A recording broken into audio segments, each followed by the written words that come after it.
Kumakailan ay lumabas itong Chinese video na ito na depicting yung mga Filipinos daw as a monkey. And itong mga dilaw, mga pink, itong mga BBM supporters ay howling a protest at bakit daw yung mga taga-suporta ni Rodrigo Duterte ay pinagtatawanan pa yung ganitong klase ng video. Pati po mga kapwa ko abogado is howling a protest over this. Over my previous statements na ginawa kong comedy ito at joke. But here's the truth. Mas malalim po ang kaalaman ng ordinaryong Pilipino tungkol sa mensahe nito kaysa sa inyo. Paano? Let's break it down. Ito po si Attorney Mike Operario. Unang-una, yung pong video na inilabas na ito, if you will notice, is so very amateur ang production. And this was only done by a Chinese-controlled news network. Hindi po ito official statement from the Chinese government. So apparently, ang purpose is propaganda. But this propaganda is so poorly made. Ano? The AI is very basic. Yung script is so basic. There's not even a subliminal message. Diretsong-diretso yung mensahe.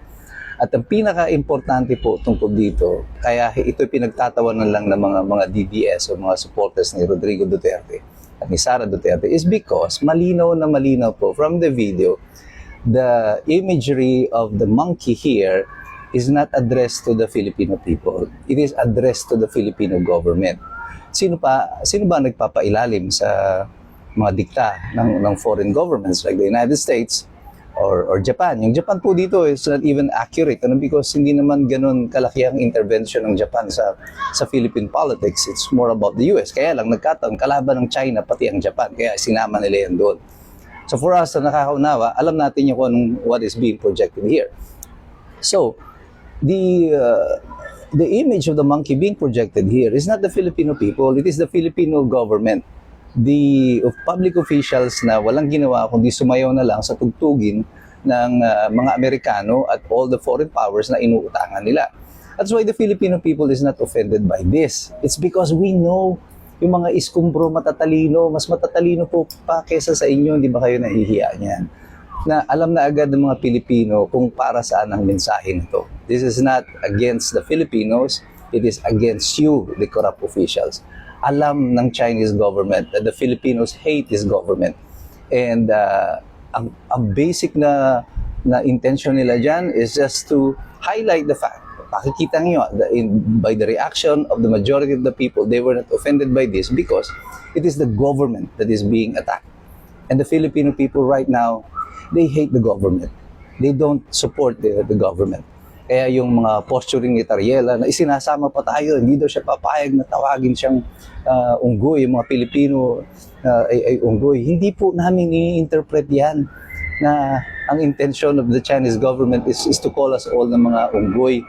Kayo lang po, kayo na mga nagnanakaw na mula sa gobyerno ang tinatawag na unggoy. Hindi po kami kasama dyan. So wag niyo po kaming idamay dyan. At this false pretense of being nationalistic na kunyari nagrereklamo ka dahil tinatawag itong mga public officials natin na unggoy, nagrereklamo ka na kailangan maintain natin ang dignidad natin bilang mga Pilipino. Nasaan ka nung ninanakaw yung mga pera natin? Nasaan kayo? Ba't di kayo nagsasalita? Wala nga kayong kumikibo na itong mga dilaw, itong mga pink, itong mga BBM supporters, wala kayong kibo na tuloy-tuloy yung pagnanakaw dito sa Pilipinas. Then all of a sudden, because of this video, naging nationalistic kayo. Oh, come on. Diba? Sino bang niloloko ninyo? This is all about a propaganda war of the Chinese government against the Philippine government. Hindi naman po natin tatagyan, because the Chinese-controlled media is basically the Chinese government. Pero meron silang plausible deniability dyan. Sabihin nila, that is an independent network na gumawa niyan. But of course, we all know better. But we also know, this is not about us, mga Pilipino. Kaya ngayon, nagtataka pa ba kayo? Itong mga dilaw, mga pink, yung mga pretentious na mga nationalists dito sa ating bansa, kung bakit hindi nagrereklamo ang sambayan ng Pilipino. Because we know this is geopolitics. Mabuti pa yung mga iskumbro na uunawaan yan. Kayo hindi. That is a basic na estratehiya ng mga foreign governments when they are campaigning against another government. Do you rile up the people against your own government? At hindi kikibo ang mga Pilipino dyan because we know how the game is being played. Either way, you support this or you don't. Merong repercussions yan. We don't want to get into the war nitong mga public officials ng gobyerno against the Chinese government because this is artificial ito. You're just making this up. You wanted to create a scenario na meron tayong gera with China, not for the interest of the Filipino people. It is for your own interest.